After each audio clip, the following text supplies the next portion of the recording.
আজকের কেকটা ছিল আমার কাছে অনেক বেশি স্পেশাল। কেন? চলো তোমাদের সাথে কারণটা শেয়ার করি। হ্যালো এভরিওয়ান, আমি দুষ্টু, তোমরা দেখছো দুষ্টুস কেক ওয়ার্ল্ড। আশা করি তোমরা সকলেই খুব ভালো আছো আর আমিও ভালো আছি। আমার লোকেশন বেহালা সরষুনা। আচ্ছা, এই যে বাচ্চাটিকে তোমরা দেখতে পাচ্ছ, ও হচ্ছে শ্রীতম, আমার স্টুডেন্ট। তো ও আমার কাছে একদিন আবদার করে, আন্টি আমাকে একটু মুজ বানিয়ে খাওয়াবে। তাই বললাম হ্যাঁ, কেন খাওয়াবো না। এর পাশাপাশি ওর সাথে আমার একটা ডিল হয় যে ও যদি পরীক্ষায়, অ্যানুয়াল পরীক্ষায় যদি ও র্যাঙ্ক করতে পারে, ফার্স্ট সেকেন্ড থার্ডের মধ্যে কোনো কিছু হতে পারে, তো ওকে আমি একটা বড় কেক বানিয়ে দেবো। তো আমার কথা রেখেছে, তো ও হয়েছে সেকেন্ড। তো রেজাল্ট হাতে নিয়েই একদম আবদার যে আন্টি আমার বড় কেক কোথায়।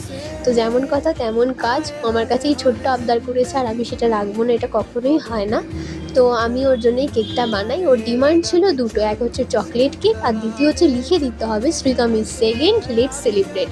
তো আমি আন্টি হয়ে একটা ভুল করে ফেলি, যেটা আমি ভিডিও এডিট করতে বসে দেখি যে আমি ওখানে সেলিব্রেটের জায়গায় ভুল করে সেলিব্রেশন লিখে ফেলেছি। অনেক বেশি ভালো লাগা কাজ করেছে, অনেক গর্ব হচ্ছিল বাচ্চাটার জন্য। তো তোমরা সবাই ওকে আশীর্বাদ করো আর ডিজাইনটা কেমন হয়েছে অবশ্যই জানিও।